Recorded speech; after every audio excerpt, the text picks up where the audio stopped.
나는 사회 중에 법지문이야. 자, 법에선 가장 중요한 게 뭐라고 생각하니? 법.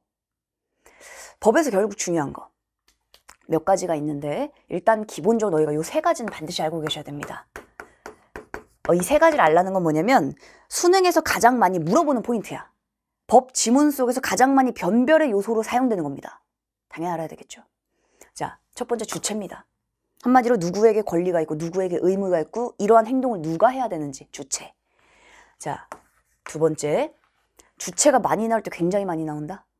오늘 거는 막 주체가 엄청나게 다양하게 나오지 않았는데 작년 같은 경우는 특히 이관 파이널 쪽으로 뒤로 가잖아? 오프라인 막 온라인 파이널 뒤로 가잖아? 그러면은 법지문이 어렵게 나오면 주체가 한 6명이 나온 적이 있어. 그래서 상황도 2가지가 나와. 법의 핵심은 상황이 여러 개 나온다는 거거든. 오늘도 마찬가지. 일반적 상황, 예외적 상황. 언제나 너희들 예외를 중요하게 봐야 되는 거 알고 있지? 일반적 상황과 예외적 상황이 있습니다. 그 상황에서 각각의 주체들은 또 다른 행동을 해. A 상황일 땐 A 행동, B 상황일 땐 B의 행동을 합니다. 복잡해. 근데 그럴 때 너희들이 무엇을 기준으로 읽느냐, 그 기준이 머리에 있냐 없냐에 따라서 그 기준이 없으면 흔들립니다. 정보가 많으면 바로 흔들려. 뭘 봐야 될지 모르거든. 정보가 많으니까. 자, 그래서 첫 번째 주체, 두 번째 요건. 요건은 조건과 같은 말이고 근거라고 볼 수 있겠습니다. 모든 법은 근거가 필요하거든. 자, 판결 내릴 때 핵심은 근거입니다. 근거. 무엇을 근거로 판결하는가. 이런 결과를 나오게 하기 위해서는 어떤 조건이 필요하는가. 이게 법에서의 핵심이죠. 세 번째, 그리고 이제 결과야 결과.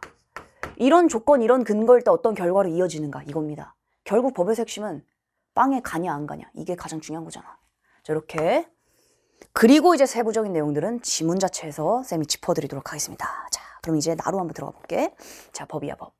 당연히 지금 가와 나가 붙어 있으니까 2가지 연결되어 있을 거야. 자, 형법에 따르면 형법에 동그라미 별표 치시면 되겠습니다. 쌤, 왜 형법에 따르는 게 왜? 이 지문 전체가 형법인데요? 그래서 다행이지. 법은 종류가 매우 다양하거든.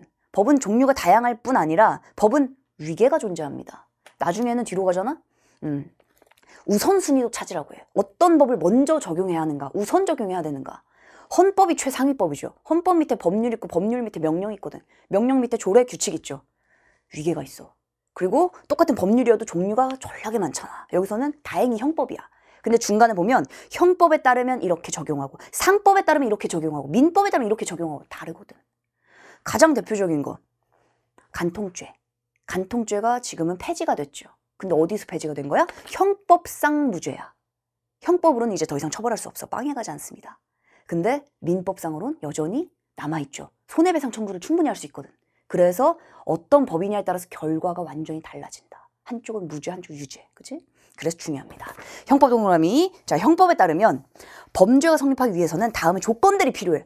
조건 중요하다 했잖아. 조건. 자, 나옵니다. 총 3가지. 구성 요건에 해당해야 되고 위법성이 있어야 되고 책임성이 있어야 됩니다. 이 3가지가 있을 때 우리는 그걸 범죄라고 합니다. 자, 다만 보이니? 다만을 바로 별표 치시고요. 이거는 쌤이 본래 가장 지양하는 게 기계적 판단이야. 한마디로 그냥 무조건 이게 중요하다라는 걸 매우 지양하거든? 그래서 쌤이 패턴을 설명할 때도 언제나 그 이유를 같이 설명하잖아. 근데 다만 같은 경우는 사실 기계적으로 별표 치셔야 됩니다. 왜냐면 다만 뒤에 붙어있는 정보들이 주로 선지화가 돼. 그리고 주로 그게 변별의 요소로 작용합니다. 다만은 무조건 별표 치시고. 자, 단서를 붙였다는 얘기는 그냥 이 얘기를 반드시 해야 돼서야. 이 얘기를 선택지에 넣기 위해서입니다. 가장 중요한 거야. 다만의 별표. 오늘 다만 몇 개 나왔니? 나중에 쌤이 물어본다. 다만 몇 개 나왔니? 이렇게. 오늘 2개 나왔습니다. 둘 다 별표죠. 둘 다 선지화가 됐잖아. 그리고. 자, 가보자. 다만 별표. 책임 조각 사유. 책임이 조각되는 사유. 가끔 법을 보면 귀여운 용어들이 되게 많아. 책임이 조각조각 나서 책임이 없어진다고 책임 조각 사유입니다. 책임 조각 사유. 자, 즉 책임이 성립되지 않을 때 처벌을 면하게 하는 사유. 이게 책임 조각 사유라고 하는데 기억. 우리 형법은 약한 결정론의 입장을 취한다고 볼 수 있다. 우리 형법은 이쪽이야. 여기서 이제 가와 나가 딱 연결됩니다. 우리 형법은 자유의지. 그러나 그 자유의지가 외적 강제나 구속이나 이럴 어떤 예외적인 경우에는 처벌하지 않았잖아. 그치? 자유의지가 없다고 봤으니까. 그런 것처럼 지금 나에서도 내용이 동일하게 흘러갑니다. 자, 약한 결정론의 입장이야. 여기서 책임이란 역시 중요한 건 내 머릿속에 책임이란 단어가 다 있지. 중요하지 않다니까. 이 지문 속에서의 지시되는 내용이 중요한 거야. 그래서 언제나 정의되는 모든 단어는 동그라미 밑줄. 자, 책임 동그라미. 적법한 행위를 할 수 있었음에도 위법한 행위를 선택한 것에 대해 형법적 비난을 할 수 있는 가능성을 의미한다. 적법한 행위를 할 수 있었음에도 위법한 행위를 했을 때야. 이 얘기는 역으로 말하면 적법한 행위를 할 가능성이 없었다면 책임을 조각할 수 있다는 거죠. 여기까지 이해가 되지? 이 내용까지는 지금 어려울 게 하나도 없습니다. 자, 너희가 요 세 개의 조건 확인하시고 그 다음에 책임 조각 사유라는 거 있다. 이 경우에는 책임지지 않는다. 처벌하지 않는다라는 겁니다. 자, 오른쪽 다음 문단 가보자. 형법은 자유의지의 존재를 인정한 조문을 직접적으로 담고 있지 않지만, 이것도 진짜 중요한 표현이야. 밑줄 치시고요. 별표 치시고요. 옆에다 한번 적어봅시다. 법의 핵심은 써있냐 안 써있냐야. 이게 써있으면 빼박이거든. 근데 안 써있으면 다툼의 여지가 있어. 혹은 다른 걸 끌어와서 또 다른 근거로 활용을 해줘야 돼. 그러니까 법에서는 명시가 되었냐 되지 않았냐는 매우 중요한 포인트로 이후에도 너희가 끊임없이 보게 될 겁니다. 아시겠죠? 자, 그래서 자유의지의 존재에 대한 내용은 조문에 안 써 있어. 담고 있지 않지만 행위자의 정신능력, 그가 처한 상황을 고려해서 책임을 정하고 있다. 그리고 이제 개별적인 조항들이 나옵니다. 조항마다 동그라미 치시고 이 조항이 어떤 내용을 담고 있는지 정리할 수 있어야 돼. 자, 그냥 나온 조항들이 아니야. 얘네들은 그냥 단순 예시가 아닙니다. 자, 형법 제10조 1항 동그라미. 자, 형법 제10조 1항은 뭘 담고 있냐면 심신상실 상태. 자, 심신상실 상태일 때 이런 조건 하에서 결과는 책임지지 않는다. 결과, 조건과 결과 들어있죠? 10조 2항 갑시다. 자, 10조 2항 동그라미. 자, 이번엔 심신미약이야. 심신을 상실한 거, 완전히 상실한 거고, 미약은 약간 미약한 거지. 그러니까 약간 감경해 줍니다. 완벽한 책임을 없애주진 않지만 감경. 지금 결과가 달라. 1항과 2항. 자, 이번엔 10조 3항 갑시다. 10조 3항 동그라미. 예외 상황을 규정하고 있다. 1도 아니고 2도 아닌 상황. 자, 가보자. 예외. 쌤이 얘기했지만 법에서는 상황이 언제나 여러 개로 나뉜다. 자, 일반적 상황과 예외적 상황. 이게 기본입니다. 자, 예외 상황 어떤 상황? 예견하고도 스스로 심신장애를 야기한. 그러니까 결과적으로는 심신미약이든 심신상실이든 그 상태가 되는데 그것을 스스로 야기했을 때 그 경우는 처벌을 한다라는 게 바로 예외 조항입니다. 오케이? 자, 이런 조항들이 딱 들어있어 줘야 되겠지. 자, 대표적인 게 술 마시고 정신을 완전히 내려놓고 무슨 짓을 했는지 모를 때, 그럴 때도 여전히 자신이 스스로 술을 마셨기 때문에 책임을 져야 된다는 거죠.